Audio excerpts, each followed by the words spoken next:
Leviticus 20. The Lord said to Moses, "Give the people of Israel these instructions, which apply both to native Israelites and to foreigners living in Israel. If any of them offer their children as a sacrifice to Moloch, they must be put to death. The people of the community must stone them to death. I myself will turn against them and cut them off from the community, because they have defiled my sanctuary and brought shame on my holy name by offering their children to Moloch. And if the people of the community ignore those who offer their children to Moloch and refuse to execute them, I myself will turn against them and their families and will cut them off from the community. This will happen to all who commit spiritual prostitution by worshiping Moloch. I will also turn against those who commit spiritual prostitution by putting their trust in mediums or in those who consult the spirits of the dead. I will cut them off from the community. So set yourselves apart to be holy. For I, the Lord, I am the Lord your God. Keep all my decrees by putting them into practice, for I am the Lord who makes you holy. Anyone who dishonors father or mother must be put to death. Such a person is guilty of a capital offense. If a man commits adultery with his neighbor's wife, both the man and the woman who have committed adultery must be put to death. If a man violates his father by having sex with one of his father's wives, both the man and the woman must be put to death, for they are guilty of a capital offense.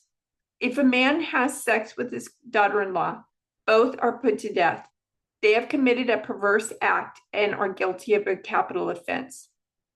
If a man practices homosexuality, having sex with another man as with a woman, both men have committed a detestable act. They must both be put to death, for they are guilty of a capital offense. If a man marries both a woman and her mother, he has committed a wicked act. The man and both women must be burned to death to wipe out such wickedness from among you. If a man has sex with an animal, he must be put to death, and the animal must be killed. If a woman presents herself to a male animal to have intercourse with it, she and the animal must both be put to death. You must kill both, for they are guilty of a capital offense. If a man marries his sister, the daughter of either his father or his mother, and they have sexual relations, it is a shameful disgrace. They must be publicly cut off from this community. Since the man has violated his sister, he will be punished for his sin. If a man has sexual relations with a woman during her menstrual period, both of them must be cut off from the community, for together they have exposed the source of her blood flow. Do not have sexual relations with your aunt, whether your mother's sister or your father's sister. This would dishonor a close relative. Both parties are guilty and will be punished for their sin. If a man has sex with his uncle's wife, he has violated his uncle. Both the man and the woman will be punished for their sin, and they will die childless. If a man marries his brother's wife, it is an act of impurity. He has violated his brother, and the guilty couple will remain childless. You must keep all my decrees and regulations by putting them into practice. Otherwise, the land to which I am bringing you as your new home will vomit you out. Do not live according to the customs of the people I am driving out before you. It is because they do these shameful things that I detest them. But I have promised you, you will possess their land because I will give it to you as your possession, a land flowing with milk and honey. I am the Lord your God who has set you apart from all other people. You must therefore make a distinction between ceremonially clean and unclean animals, and between clean and unclean birds. You must not defile yourselves by eating any unclean animal or bird or creature that scurries along the ground. I have identified them as being unclean for you. You must be holy because I, the Lord, am holy. I have set you apart from all other people to be my very own. Men and women among you who act as mediums or who consult the spirits of the dead must be put to death by stoning. They are guilty of a capital offense. The Lord said to Moses, "Give the following instructions to the priests, the descendants of Aaron. A priest must not make himself ceremonially unclean by touching the dead body of a relative.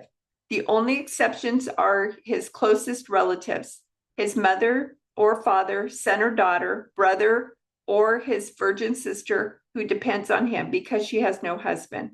But a priest must not defile himself and make himself unclean for someone who is related to him only by marriage. The priests must not shave their heads or trim their beards or cut their bodies. They must be set apart as holy to their God and must never bring shame on the name of God. They must be holy, for they are the ones who present the special gifts to the Lord, gifts of food for their God. Priests may not marry a woman defiled by prostitution, and they may not marry a woman who is divorced from her husband, for the priests are set apart as holy to their God. You must treat them as holy because they offer up food to your God. You must consider them holy because I, the Lord, am holy, and I make you holy. If a priest's daughter defiles herself by becoming a prostitute, she also defiles her father's holiness, and she must be burned to death. The high priest has the highest rank of all the priests. The anointing oil has been poured on his head, and he has been ordained to wear the priestly garments. He must never leave his hair uncombed or tear his clothing. He must not defile himself by going near a dead body. He may not make himself ceremonially unclean, even for his father or mother. He must not defile the sanctuary of his God by leaving it to attend to a dead person, for he has been made holy by the anointing oil of his God. I am the Lord. The high priest may marry only a virgin. He may not marry a widow, a woman who is divorced, or a woman who has defiled herself by prostitution. She must be a virgin from his own clan, so that he will not dishonor his descendants among his clan, for I am the Lord who makes him holy. Then the Lord said to Moses, give the following instructions to Aaron. In all future generations, none of your descendants who has any defect will qualify to offer food to his God. No one who has a defect qualifies, whether he is blind, lame, disfigured, deformed, or has a broken foot or arm, or is hunchbacked or dwarfed, or has a defective eye or skin sores or scabs or damaged testicles. No descendant of Aaron who has a defect may approach the altar to present special gifts to the Lord. Since he has a defect, he may not approach the altar to offer food to his God.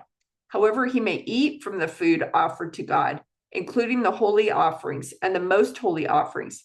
Yet because of his physical defect, he may not enter the room behind the inner curtain or approach the altar, for this would defile my holy places. I am the Lord who makes them holy. So Moses gave these instructions to Aaron and his sons and to all the Israelites. The Lord said to Moses, tell Aaron and his sons to be very careful with the sacred gifts that the Israelites set apart for me, so they do not bring shame on my holy name. I am the Lord. Give them the following instructions. In all future generations, if any of your descendants is ceremonially unclean when he approaches the sacred offerings that the people of Israel consecrate to the Lord, he must be cut off from my presence. I am the Lord. If any of Aaron's descendants has a skin disease or any kind of discharge that makes him ceremonially unclean, he may not eat from the sacred offerings until he has been pronounced clean.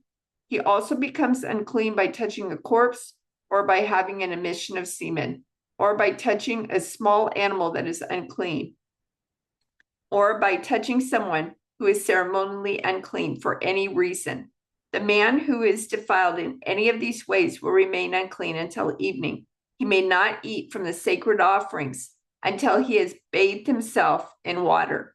When the sun goes down, he will be ceremonially clean again and may eat from the sacred offerings, for this is his food. He may not eat an animal that has died a natural death or has been torn apart by wild animals, for this would defile him. I am the Lord.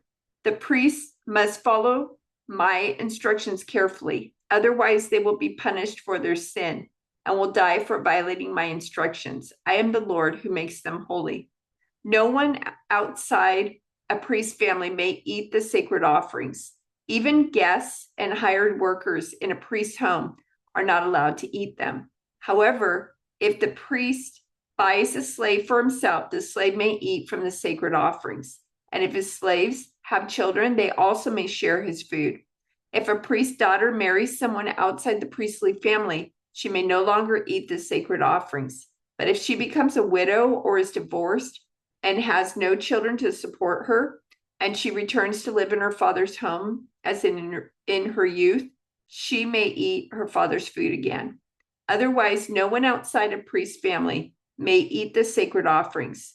Any such person who eats the sacred offerings without realizing it must pay the priest for the amount eaten, plus an additional 20%. The priest must not let the Israelites defile the sacred offerings brought to the Lord by allowing unauthorized people to eat them. This would bring guilt upon them and require them to pay compensation. I am the Lord who makes them holy. And the Lord said to Moses, give Aaron and his sons and all the Israelites these instructions, which apply both to native Israelites and to foreigners living among you. If you present a gift as a burnt offering to the Lord, whether it is to fulfill a vow or as a voluntary offering, you will be accepted only if your offering is a male animal with no defects. It may be a bull, a ram, or a male goat. Do not present an animal with defects, because the Lord will not accept it on your behalf. If you present a peace offering to the Lord from the herd or the flock, whether it is to fulfill a vow or as a voluntary offering, you must offer a perfect animal. It may have no defect of any kind. You must not offer an animal that is blind, crippled, or injured, or that has a wart, a skin sore, or scabs. Such animals must never be offered on the altar as special gifts to the Lord. If a bull or lamb has a leg that is too long or too short, it may be offered as voluntary offering, but it may not be offered to fulfill a vow. If an animal has damaged testicles or is castrated, you may not offer it to the Lord. You must never do this in your own land, and you must not accept such an animal for foreigners and then offer it as a sacrifice to your God. Such animals will not be accepted on your behalf, for they are mutilated or defective. And the Lord said to Moses, when a calf or lamb or goat is born, it must be left with its mother for 7 days. From the 8th day on, it will be acceptable as a special gift to the Lord. But you must not slaughter a mother animal and her offspring on the same day, whether from the herd or the flock. When you bring a thanksgiving offering to the Lord, sacrifice it properly so you will be accepted. Eat the entire sacrificial animal on the day it is presented. Do not leave any of it until the next morning. I am the Lord. You must faithfully keep all my commands by putting them into practice, for I am the Lord. Do not bring shame on my holy name, for I will display my holiness among the people of Israel. I am the Lord who makes you holy. It was I who rescued you from the land of Egypt, that I might be your God. I am the Lord.